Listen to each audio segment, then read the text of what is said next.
بسم اللہ الرحمن الرحیم۔ السلام علیکم ورحمۃ اللہ وبرکاتہ۔ آج ہم احوال جنت کے سلسلے میں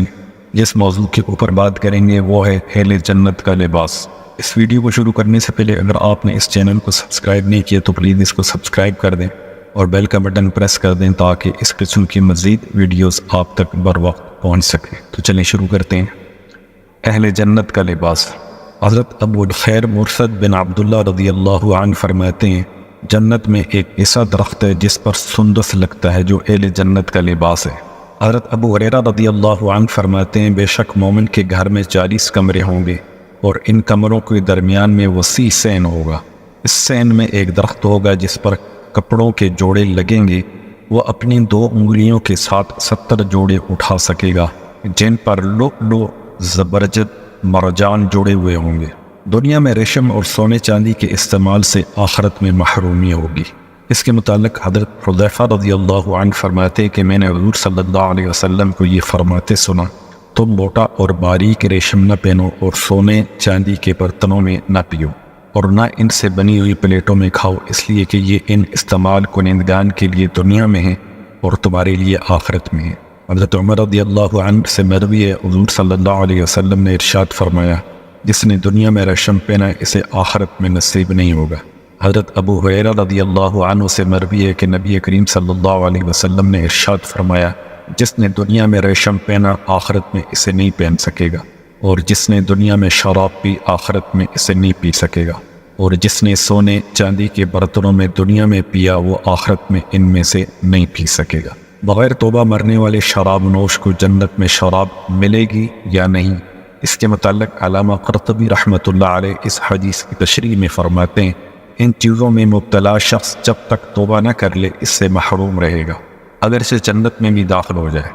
اس لیے کہ اس نے اس چیز کو دنیا میں ہی طلب کر لیا جسے اللہ نے آخرت کے لیے خاص کیا تھا، اور وہ اس چیز کا مرتکب ہوا جسے اللہ تعالیٰ نے دنیا میں حرام کیا تھا۔ حضرت ابو سعید خدری رضی اللہ عنہ سے مروی ہے، نبی کریم صلی اللہ علیہ وسلم نے ارشاد فرمایا، جس نے دنیا میں ریشم پہنا اسے آخرت میں نہیں پہنایا جائے گا اگرچہ وہ جنت میں بھی داخل ہو جائے۔ علامہ طیالاسی رحمۃ اللہ علیہ نے کہا ہے کہ اگر یہ حدیث مرفوع ہے تو یہ نص صریح ہے، اور اگر آخری جملہ راوی کی طرف سے مدرج ہے تو بھی اس سے یہی ثابت ہوتا ہے، کیونکہ راوی حدیث کو زیادہ جاننے والا ہے اور وہ متقاضۂ حال کو زیادہ سمجھ سکتا ہے، تاہم ایسا اضافہ راوی کی طرف سے مدرج نہیں ہوتا۔ جبکہ بعض حضرات فرماتے ہیں کہ یہ حدیث معلّہ ہے، یعنی اس حدیث کا مطلب یہ ہے کہ ایسا شخص جب تک جہنم میں رہے گا اس سے محروم رہے گا، اور وہ جب جہنم سے نکل کر جنت میں داخل ہو جائے گا تو کسی چیز سے محروم نہیں رہے گا، نہ شراب سے اور نہ ریشم وغیرہ سے۔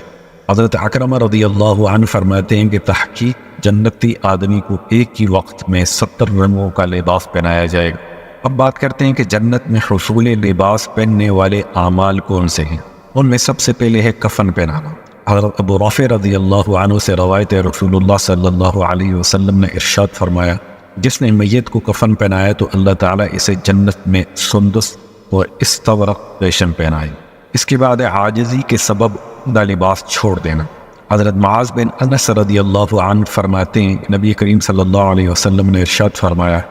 جس نے عمدہ لباس پر قدرت کے باوجود اللہ کے لیے عاجزی اختیار کر کے اسے ترک کر دیا تو اللہ تعالیٰ قیامت کے دن اس کو لوگوں کے لیے سامنے بلائیں گے اور اسے اختیار دیں گے کہ ایمان کے ملبوسات میں سے جسے چاہے پہن لے۔ مصیبت زدہ سے تعزیت کرنا۔ حضرت جابر رضی اللہ عنہ سے روایت حضور صلی اللہ علیہ وسلم نے ارشاد فرمایا، جس نے کسی مصیبت زدہ سے تعزیت کی تو اللہ تعالیٰ اسے جنت کے 2 لباس پہنائیں گے۔ اب بات کرتے ہیں کہ اہل جنت کے زیورات کیا ہوں گے۔ اس کے متعلق اللہ تبارک و تعالیٰ نے فرمایا، یحلون فیہا من اساور من ذہب ولؤلؤا،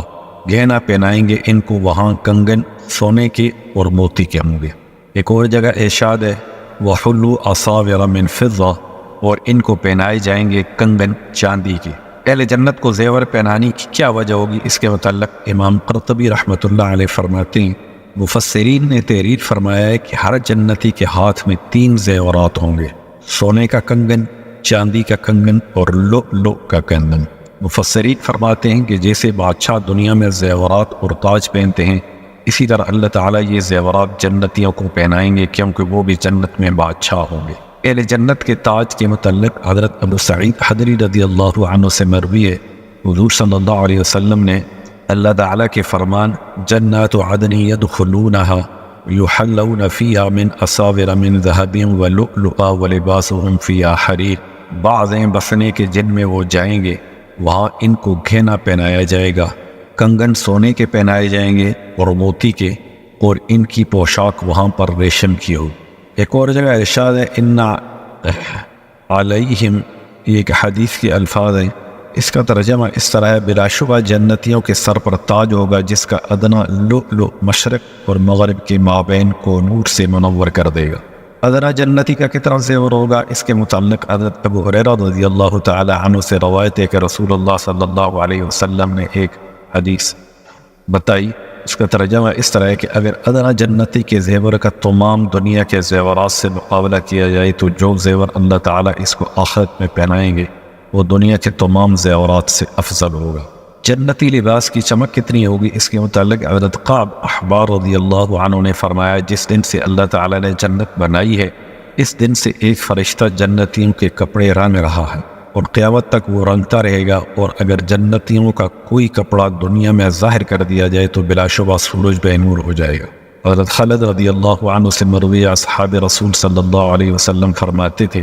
جس نے قدرت کے باوجود سونا پہنے سے گریز کیا اللہ تعالیٰ اس کو خطیرۃ القدس سے پہنائیں گے، اور جس نے قدرت کے باوجود چاندی نہیں پہنی تو اللہ تعالیٰ اس کو بھی خطیرۃ القدس سے پہنائیں گے، اور جس نے شراب پر دسترس کے باوجود اسے نہ پیا اسے بھی خطیرۃ القدس سے پہلائیں گے۔ حضرت عقبہ بن عمرو رضی اللہ تعالی عنہ فرماتے ہیں رسول اللہ صلی اللہ علیہ وسلم نے ریشم اور زیورات پہننے والوں کو منع فرمایا کرتے تھے اور فرماتے تھے اگر تمہیں جنت کا ریشم اور زیورات پہننے پسند ہیں تو انہیں دنیا میں نہ پہنو۔ اب بات کرتے ہیں کہ اہل جنت کے فراش، اس کے متعلق اللہ تعالیٰ نے ارشاد فرمایا وفرش مرفوعہ، اور بچھونے اونچے ہوں گے، اور ارشاد فرمایا متکئین علی فرش بطائنها من استبرق، تکیہ لگائے بیٹھے بچھونوں پر جن کے استر تافتے کے ہوں گے، اور ایک اور جگہ ارشاد ہے فیہا سرور مرفوعہ، اس میں تختیں اونچے بچھے ہوئے، اور ایک اور جگہ ارشاد ہے خضر و عبقری حسان، سبز مسندوں پر اور قیمتی بچھونے نفیس پر بیٹھے ہوں۔ ایک اور جگہ ارشاد ہے حور مقصورات فی الخیام، ہیں وہ رکی رہنے والی خیموں میں۔ دو فراشوں کا درمیانی فاصلے کے متعلق حضرت ابو سعید خدری رضی اللہ عنہ سے مروی ہے رسول اللہ صلی اللہ علیہ وسلم نے ارشاد فرمایا وفرش مرفوعہ کے متعلق ارشاد فرمایا دو فراشوں کے درمیان کا فاصلہ آسمان و زمین کے فاصلے کے برابر ہے۔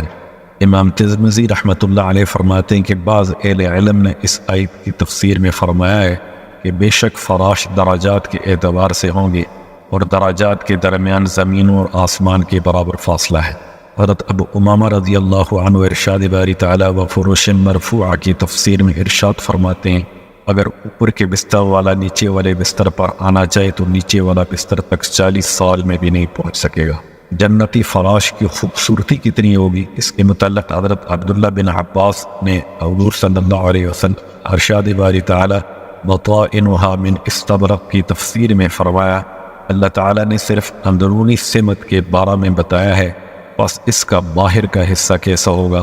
حضرت سعید بن جبیر رضی اللہ تعالیٰ ارشاد باری تعالیٰ بطائنها من استبرق کی تفسیر میں ارشاد فرماتے ہیں ان کا باہر والا حصہ جامد نور کا ہوگا۔ اہل جنت کی مسیریوں کے متعلق حضرت عبداللہ بن عباس رضی اللہ تعالیٰ عنہ کے فرمان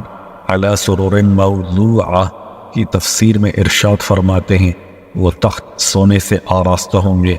اس امام مجاہد رحمۃ اللہ علیہ فرماتے ہیں مسیریاں لؤلؤ اور یاقوت کی ہوں گی۔ السلام علیکم ورحمۃ اللہ وبرکاتہ۔